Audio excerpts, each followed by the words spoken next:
Des premières audiences catastrophiques, des noms de planètes pour les personnages et un scénariste un poil perfectionniste. Bonjour, bienvenue dans l'œil du PAF, la petite chaîne YouTube qui monte. On s'intéresse aujourd'hui à la série La Casa de Papel, ou bien La Maison de Papier Tabarnak, comme on dit au Québec. Oui, cette imitation est aussi pourrie que scandaleuse, désolé. La Casa de Papel aurait dû s'appeler autrement. Et oui, au départ, Alex Pina, le créateur de la série, pensait à Los Desahuciados.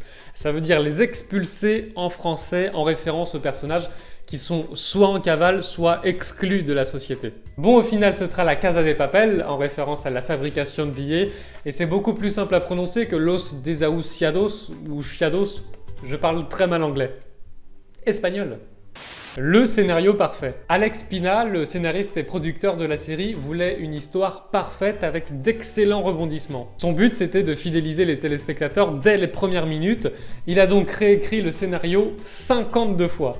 Je veux dire, tu peux réécrire un scénario une fois, mais pas 52. Tu peux à la limite réécrire un scénario 2 fois, mais pas 52. Tu peux réécrire un scénario 3 fois, mais pas 52. Avant de découvrir pourquoi les personnages auraient pu avoir des noms de planètes au lieu des noms de villes, mettez un petit j'aime à cette vidéo si elle vous plaît, ça me ferait énormément plaisir. Et vous pouvez me soutenir très facilement également en vous abonnant à cette chaîne YouTube L'œil du PAF. Merci beaucoup à tous ceux qui le feront. Et oui, au départ, les personnages ne devaient pas avoir des noms de villes, mais des noms de planètes. Mars, Jupiter, Saturne par exemple. Oui, sauf que Jesus Colmenar, le réalisateur de la série, a vu Alex Pina, le scénariste, avec écrit sur son t-shirt Tokyo.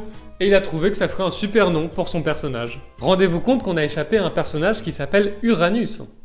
Uranus. Un clin d'œil au film Léon. Pour le personnage de Tokyo, Alex Pina s'est tout simplement inspiré de Mathilda, interprétée par Nathalie Portman dans Léon. Et c'est vrai que la ressemblance est frappante, même style vestimentaire et même coupe de cheveux aussi. Tenez, regardez. Ici c'est Tokyo, et là c'est Mathilda. Restez bien attentifs, je vous mets un petit piège. On pourrait les confondre, mais attention, ça c'est Chantal Goya, rien à voir.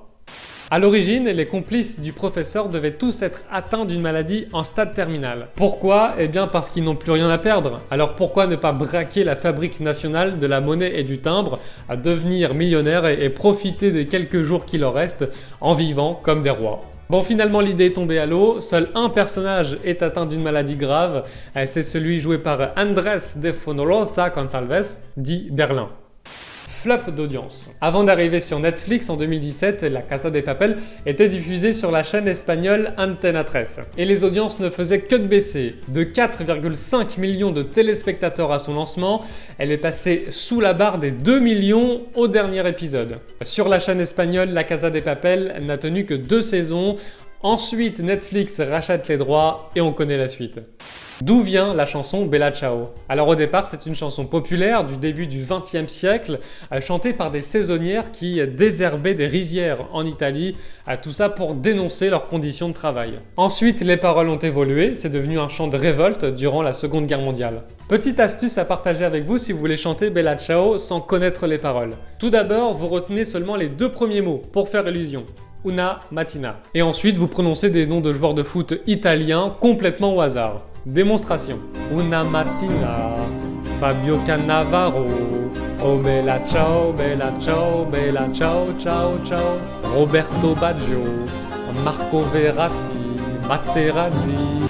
Allez, comme à chaque fois, on termine avec la filmographie des acteurs. Où a-t-on déjà vu les acteurs de La Casa de Papel? Et on commence avec le personnage de Tokyo, joué par Ursula Corbero. Elle a joué dans la série Physique ou Chimie, Physica ou Chimica. C'était diffusé sur Énergie 12. Souvenez-vous, le générique, ça faisait Physica ou Chimica. Bon, un truc comme ça. L'acteur qui joue Denver joue dans Elite, une autre série Netflix. Et un autre personnage de La Casa de Papel qui joue dans Elite, c'est Rio Miguel Herrán. Alvaro Morte, alias le professeur. Il joue dans le film Mirage, disponible lui aussi sur Netflix. C'est la fin de cette vidéo, merci beaucoup de l'avoir regardée. Mais c'est pas fini, on continue de parler ensemble de La Casa de Papel ou La Maison de Papier si vous êtes québécois. Dites-moi en commentaire quelle ville est-ce que vous auriez choisi pour imprimer des billets.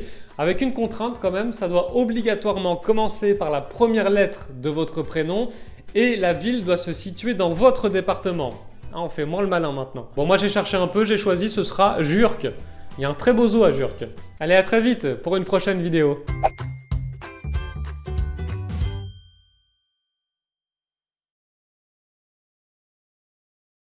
Non mais je veux dire, tu peux réécrire un scénario 52 fois, mais pas 52. Ah bah si, tu peux en fait.